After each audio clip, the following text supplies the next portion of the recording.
Hello everybody and welcome to my Iron Maiden Singles. Back in the 80s, the only band that I considered as collecting singles was Iron Maiden, and I was considering collecting only the singles from 1980 to 1988, and those singles which included songs or live versions not included on their albums. So I wasn't intending to buy everything. And I did manage to buy all of them with the exception of one, and that one was the first one, Running Free, back with Burning Ambition. Yeah, this one I missed back in the 80s, but when I finally reached the internet age, I started bidding on this one on eBay, and it took me a long time. I lost a lot of biddings until I finally managed to get this one. Okay, next one is a bit of an oddity, because this one is Women in Uniform, back with Drifter Live and Phantom of the Opera Live. Because this one isn't actually mentioned on the official catalog. So I'm thinking that this could be just like a German pressing of the Women in Uniform single, except that it's Drifter is not on the UK version of Women in Uniform. Different sleeve on both ones, and this one only credits the single Running Free, and because Women in Uniform was not the second Iron Maiden single, it makes this one a bit of an oddity. I don't know really if that is part of the official catalog or not. And like I said, the second single was Sanctuary, back with Prowler and Drifter and I've Got the Fire live versions. 4-track 12-inch single, really excellent stuff. And then the third single was Women in Uniform, back with Invasion and live version of the Phantom of the Opera. Yeah, great stuff. Invasion is also excellent song. And the next one was, in my opinion, again a slightly odd one.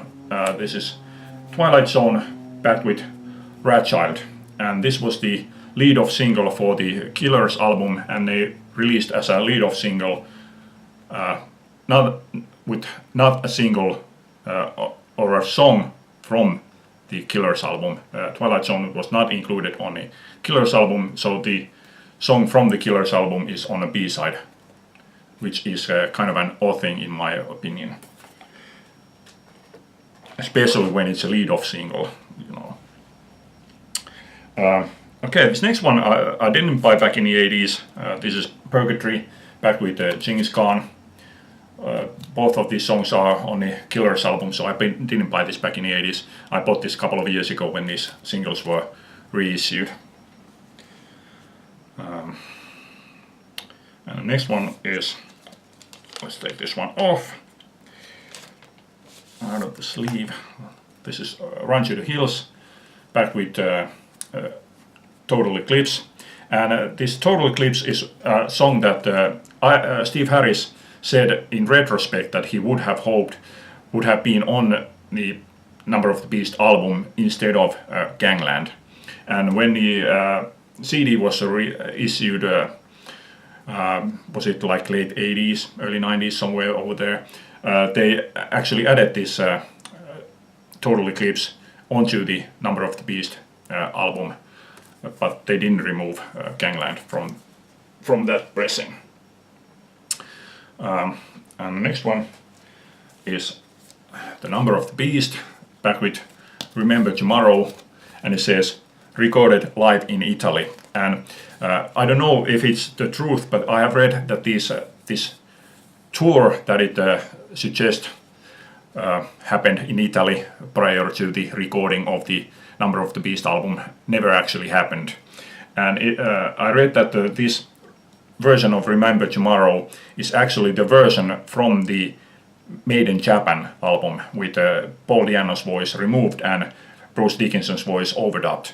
And apparently somewhere during this song you can actually hear Paul Di'Anno's voice going something like yeah, or come on, something like that. I haven't checked this, but this is based on what I have read. I do have Made in Japan, but I decided to not include it on this one because I consider it to be an EP, and this one will be long enough without it.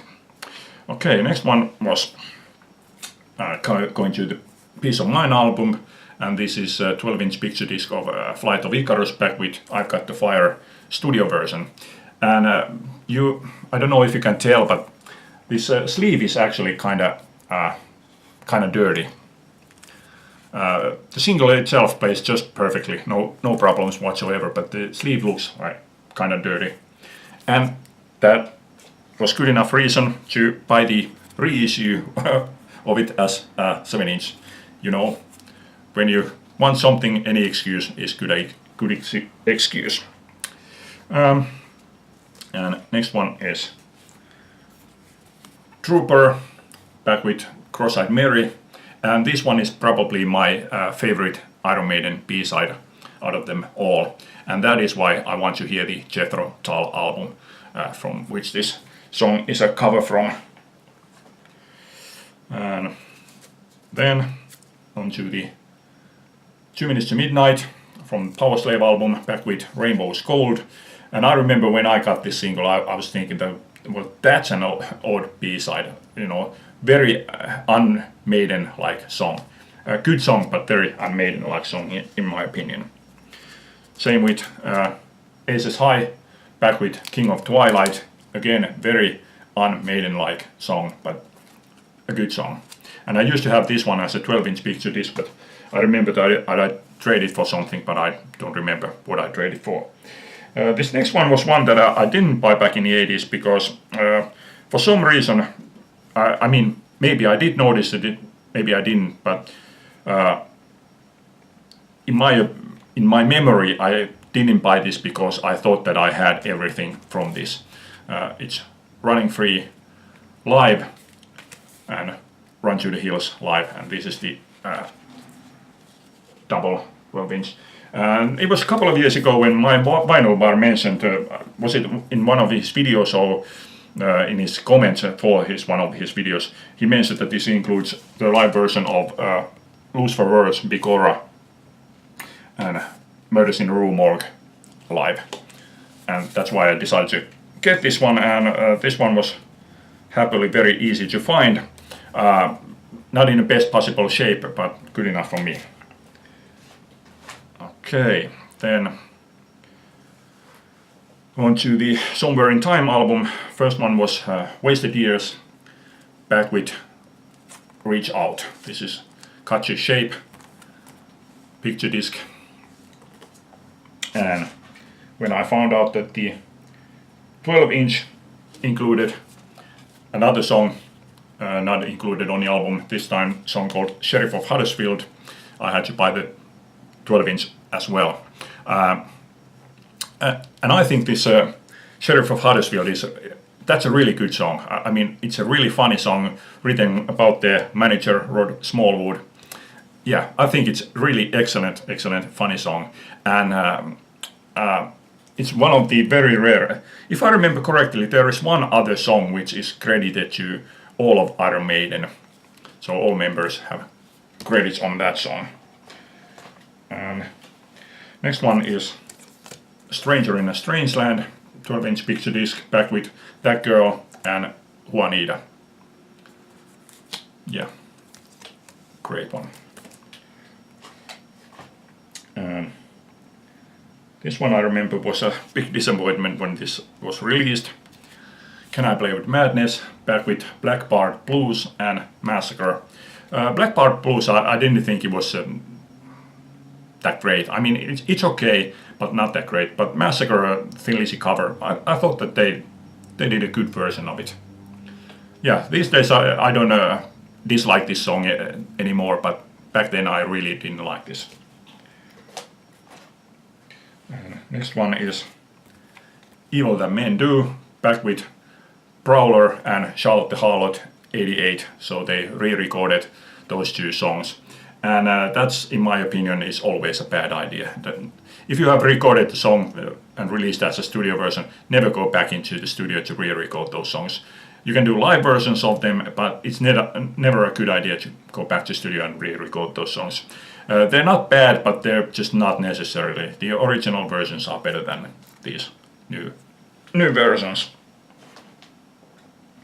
And then, again, another double 12-inch Clairvoyant and Infinite Dreams. And these include Clairvoyant, Prisoner, Heaven Can Wait live versions, and Infinite Dreams, Killers Live, Still Live, and Wasted Years live. Yeah, excellent package. And these double 12-inch also includes these Listen with Nico, where Nico is babbling on about something or another. Okay. Like I said, I was meant to buy those 88 singles, or actually 89, but once I happened to find this one, I bought it also. Holy smoke, back with All in Your Mind, and I didn't like this. To this day, I still think this is Holy Smoke is one of the, if not the worst Iron Maiden song ever. And the B-side All in Your Mind is not exactly a great song either. It's not bad, but not a good song. Next one, Bring Your Daughter to the Slaughter, back with I'm a Mover. And I'm a Mover is a cover of a Free song, and I'm pretty sure that it was not this I'm a Mover. I think it was either Steeler or Hunter. I saw Bruce Dickinson live in, was it 93, as a solo artist, and he ended his gig with playing a cover of a Free song, but I'm pretty sure it was not this one. I think it was either Steeler or Hunter.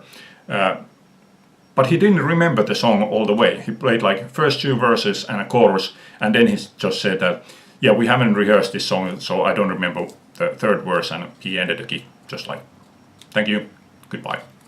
That was that. Okay, so if I didn't stop buying in 88, so why stop at 90? So I ended up buying Be Quick or Be Dead, back with Nodding Donkey Blues. I don't like this song either, Be Quick or Be Dead. Nodding Donkey Blues is better, even though that one is not a great song either. And this one took me a long time to get this one.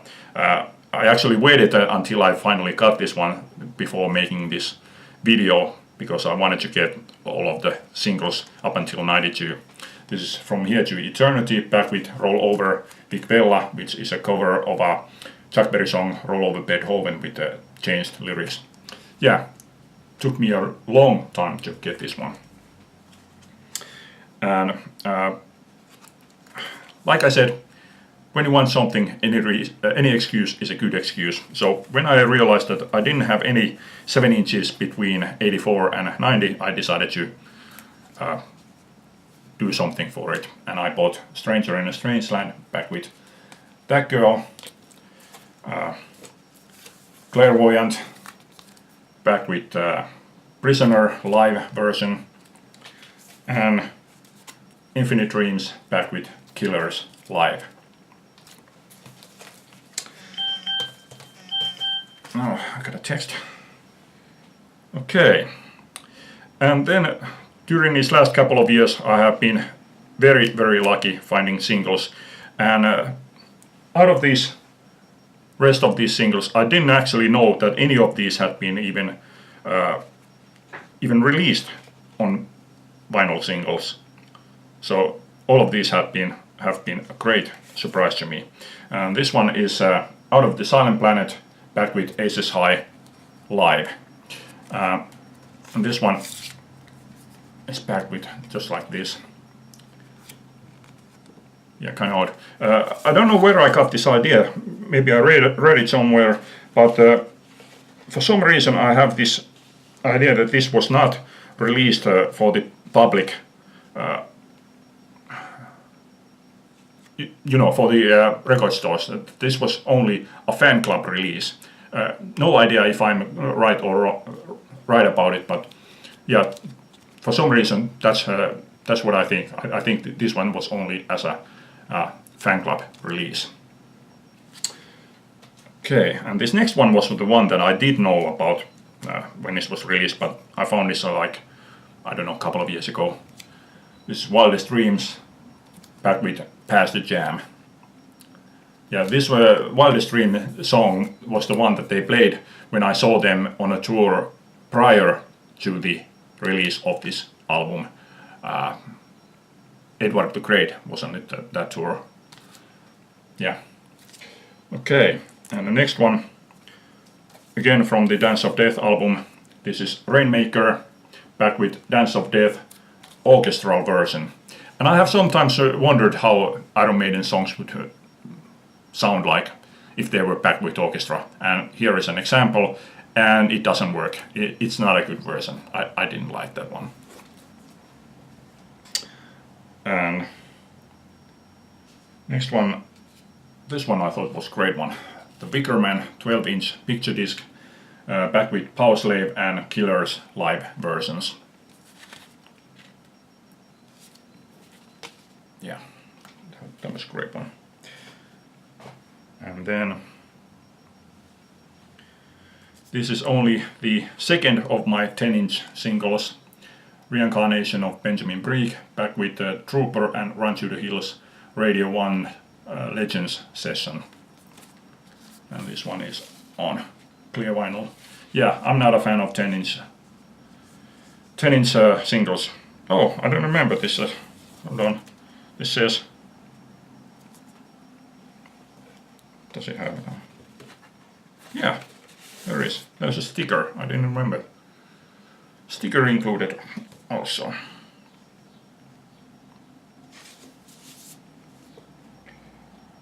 Okay. And then this next one is my most recent Iron Maiden find. This is a Different World, back with Fear of the Dark live version, 7-inch picture disc. And this Fear of the Dark, funnily it says that recorded during the Matter of Life and Death European tour, but when you listen to the song, you can hear Bruce Dickinson going "Scream for Me, Copenhagen."